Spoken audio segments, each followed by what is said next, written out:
Salut à toi. Aujourd'hui, je vais voir avec toi un thème très important. Si tu veux devenir un agent immobilier, si tu veux avoir une activité pérenne dans le domaine de l'immobilier, je vais voir avec toi comment obtenir ton agrément d'agent immobilier et travailler dans un cadre légal.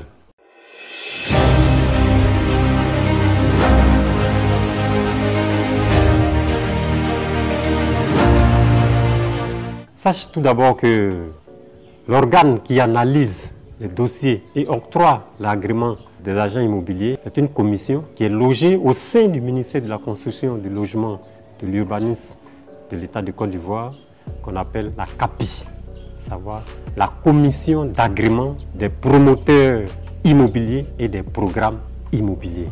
Vous voyez qu'il y a double. Ils ont fait exprès pour mettre les deux, la CAPI, c'est-à-dire la commission d'agrément des promoteurs immobiliers et des programmes immobiliers. Le décret portant création et fonctionnement de la CAPI a été adopté au Conseil des ministres en date du 22 mars 2013. Et c'est cette même commission qui donne les agréments des promoteurs immobiliers et des programmes immobiliers, en plus de bien sûr donner des agréments des agents immobiliers, c'est-à-dire le thème qui nous concerne. Concernant les agréments des promoteurs immobiliers et des programmes immobiliers, nous allons le voir dans un futur proche, dans une autre vidéo. Mais la vidéo d'aujourd'hui, c'est pour te donner toutes les informations, tout ce que tu dois savoir pour avoir ton agrément d'agent immobilier. Normalement, si tu suis bien cette vidéo, tu appliques toutes les consignes qui sont dans cette vidéo, tu dois avoir ton agrément d'agent immobilier très bientôt. Donc, je te conseille de prendre note, bien sûr, de regarder cette vidéo jusqu'à la fin, de prendre note, car cette vidéo a été tournée à la suite d'une enquête très minutieuse au sein du ministère de la Construction, du Logement et de l'Urbanisme de l'État de Côte d'Ivoire. Dans cette vidéo, donc, je le disais, je vais te montrer comment monter ton dossier pour obtenir ton agrément d'agent immobilier. Sache qu'en tout, tu auras 12 éléments à réunir. Les 12 éléments à réunir concerne d'une part le gérant et d'autre part la société. Parce que tu dois avoir créé une société avant de demander à avoir ton agrément d'agent immobilier. Donc au niveau des 12 éléments que nous allons citer, il y a des éléments qui concernent la personne physique en tant que gérant de la société et des éléments qui concernent la société elle-même. Dans le premier chapitre que nous allons voir, ce sont les éléments liés à la personne physique du gérant. Et le deuxième chapitre, ce sont les éléments qui sont liés à la société. Au niveau des éléments qui sont liés à la personne physique gérant de la société, il te faut faire un courrier sur du papier libre que tu adresses au ministre de la Construction, du Logement et de l'Urbanisme de l'État de Côte d'Ivoire. Donc il te faut un courrier. En 2, il te faut un extrait de naissance. En 3, il te faut un certificat de nationalité. Oui, un certificat de nationalité. En 4, il te faut un casier judiciaire qui est valide, bien sûr. En 5, il te faut un certificat de résidence. Au niveau du certificat de résidence, lors de la préparation de cette vidéo, il nous a été remonté que beaucoup de dossiers font l'objet de rejet parce que le certificat de résidence ne respecterait pas certaines normes. Donc, le certificat de résidence du gérant doit être fait dans le quartier d'habitation du gérant. Je répète, le certificat de résidence du gérant doit être fait au commissariat du quartier d'habitation du gérant. Je donne un exemple. Vous habitez la commune de Bingerville. Votre société se trouve au plateau. Donc, quand vous devez faire le certificat de résidence, vous devez vous adresser au commissariat de Bingerville. Ce qui nous a été rapporté, c'est que des fois, les usagers, ils oublient cette pièce et arrivent au plateau, comme le ministère de la Construction se trouve au plateau, arrivent au plateau, ils veulent aller faire le certificat au plateau pour joindre au dossier. Donc si vous faites un certificat de résidence hors de votre lieu de résidence habituel, dans le dossier après analyse, ça va être rejeté. Donc ça c'était le petit 5, le point 5 qui concerne le gérant, c'est le certificat de résidence. Après le certificat de résidence, le gérant doit faire son CV. Le CV, si le gérant a le niveau BEPC, il doit fournir un certificat de travail qui prouve qu'il a au moins 10 ans d'expérience dans le domaine de l'immobilier. Donc si le gérant a le niveau BEPC, il doit fournir un certificat de travail qui prouve qu'il a au moins 10 ans d'expérience dans le domaine de l'immobilier. Si le gérant a le niveau BAC, il doit fournir un certificat qui prouve qu'il a travaillé au moins pendant 3 ans dans l'immobilier. Si vous avez le certificat d'aptitude aux professions immobilières, un certificat semblable à ce que vous voyez à l'écran, je vous laisse regarder. Donc avec ce certificat d'aptitude aux professions immobilières qui est signé du ministre de la Construction, du Logement et de l'Urbanisme, c'est open. C'est un certificat qui vous ouvre les portes. Vous faites votre demande et là vous n'avez pas besoin de fournir un certificat de travail qui prouve que vous avez fait X ou Y années dans le domaine de l'immobilier. Dans la description de cette vidéo, je vais vous mettre un lien pour télécharger gratuitement les thèmes de référence de cette formation que je vous conseille vivement de faire si vous avez des projets à long terme dans le domaine de l'immobilier. Donc ça, c'était le CV du gérant. Après le CV du gérant, il faut avoir en tête une enquête sera faite par les services généraux. Parce que étant agent immobilier agréé, vous avez l'agrément du ministère, l'agrément de l'État du Côte d'Ivoire, vous serez amené à travailler avec les usagers, à faire des transactions immobilières, des transactions financières. Donc il y a une enquête qui sera faite par la police pour savoir si vous êtes de bonne moralité. Donc voici un peu les éléments qui concernent le gérant de la société en tant que personne physique. Donc après avoir vu les éléments à fournir par le gérant, nous allons voir les éléments qui doivent être fournis par la société en tant que personne morale. Donc au niveau des éléments à fournir par la société, nous avons le registre de commerce de la société. Après le registre de commerce, nous avons les statuts de la société. Et compte tenu de la loi numéro 2019-576 du 26 juin 2019, il y a un petit changement au niveau du capital de la société. Le capital dorénavant, pour une société qui veut avoir l'agrément d'agent immobilier, la société, le capital doit être d'au moins 2 millions. Ça, c'est la loi sur l'immobilier, la loi numéro 2019-576 du 26 juin 2019. Après les statuts, vous devez fournir la DFE, qui est la déclaration fiscale d'existence, plus la situation fiscale si votre société a plus d'1 an d'existence.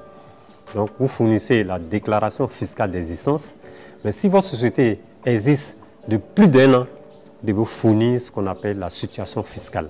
Ça, les comptables connaissent. Donc à ce niveau aussi, si en temps votre siège, la société de votre siège a changé, il faudra se mettre à jour. Parce que c'est un point qui fait l'objet de beaucoup de rejets aussi. Vous pouvez créer votre société au plateau et dans l'exercice de votre fonction, vous avez changé de siège pour vous rapprocher ou bien compte tenu de l'embouteillage pour vous rapprocher. Vous êtes à Angré. Je prends un exemple, Angré, Abidjan bien sûr. Donc, au moment de faire votre demande, si votre siège est à Angré, il faut que ce soit les impôts de Angré qui vous fournissent la DFE. Il faut se conformer au nouveau siège. Parce que dans les vérifications, ça va ressortir et votre dossier sera rejeté. Donc après la DFE, il faut une garantie financière. La garantie financière, tu peux t'adresser soit à la banque ou à une assurance. Généralement, les usagers, les demandeurs d'agrément d'agents immobiliers s'adressent aux assurances. Là encore, il y a un petit piège. Parce que l'acte de garantie financière est un document qui sera fourni soit par l'assurance, soit par la banque. Et dans le document, quelque part vers le bas, c'est signé, la banque va signer bien sûr, et à côté, vous allez voir que c'est mis signature et cachet du bénéficiaire. Généralement, les usagers signent cette partie, ce qui n'est pas bien. Quand on vous donne le document, vous ne signez pas le document, parce que ce n'est pas vous le bénéficiaire. Comme son nom l'indique, c'est un acte de garantie. Et le bénéficiaire, c'est le ministère de la Construction, du Logement et de l'Urbanisme de Côte d'Ivoire. Donc si vous signez la partie où ils ont mis bénéficiaire, cachet et signature du bénéficiaire. Si vous signez, vous mettez votre cachet, sachez que le document il est nul. Il faut le reprendre. Je reprends bien cette partie. Au niveau du document de la garantie financière, le document vers le bas, il y a une partie qui est mise cachet et signature du bénéficiaire. Le bénéficiaire, ce n'est pas vous. Vous êtes le demandeur. Le bénéficiaire, c'est le ministère de la Construction et du Logement.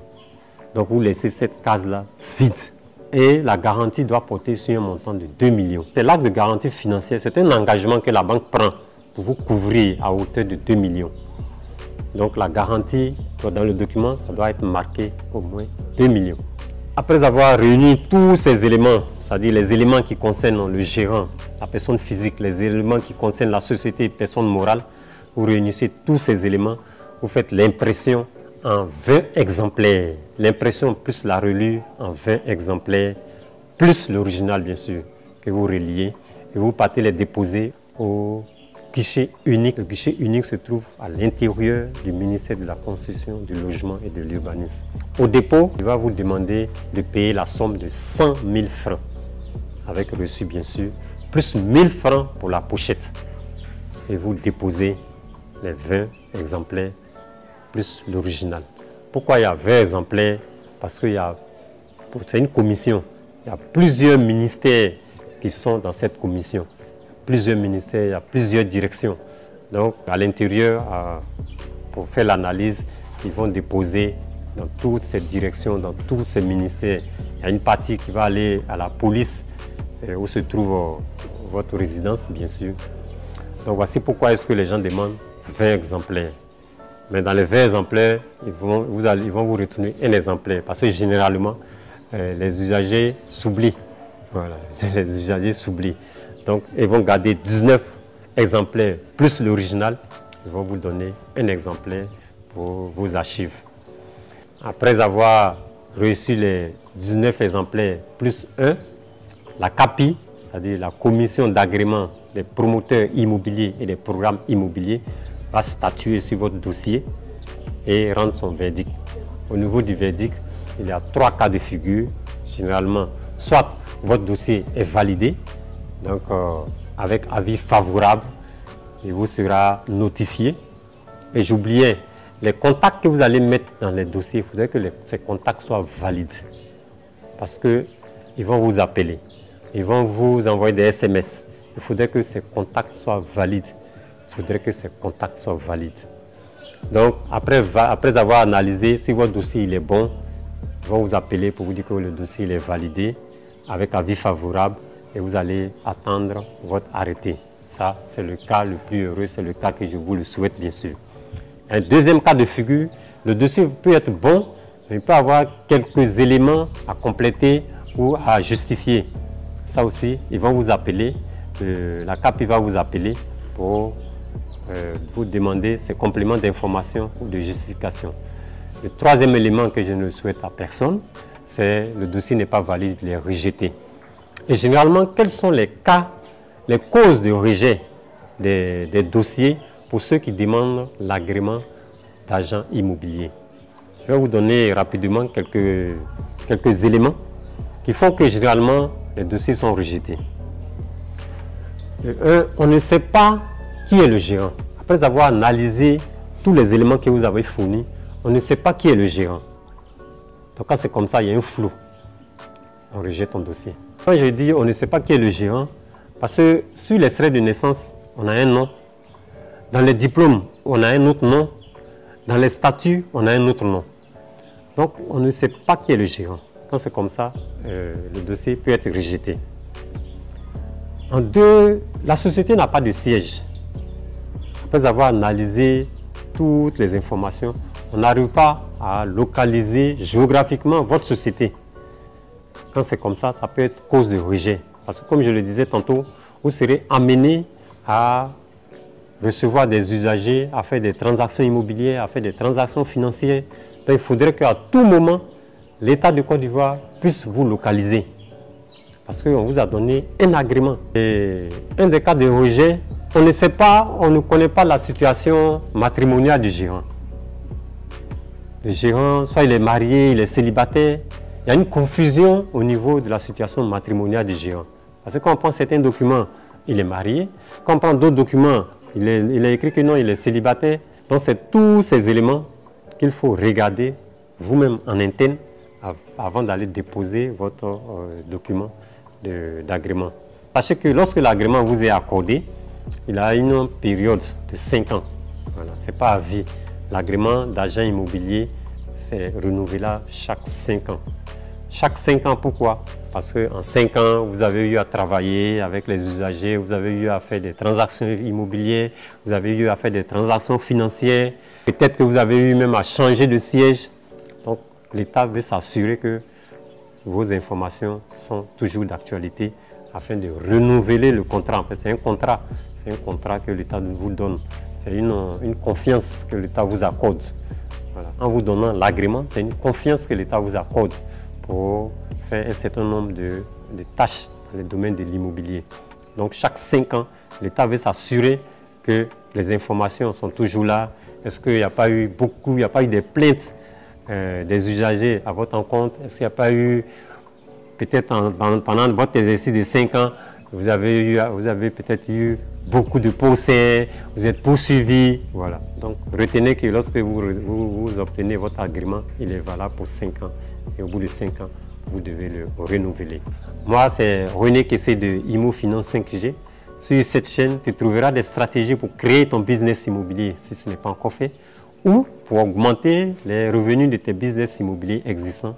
Car sur Imo Finance 5G, nous parlons d'investissement dans l'immobilier, nous parlons de partage d'expérience des investisseurs immobiliers, nous parlons de plans architecturaux et de bonnes pratiques dans le domaine de la construction.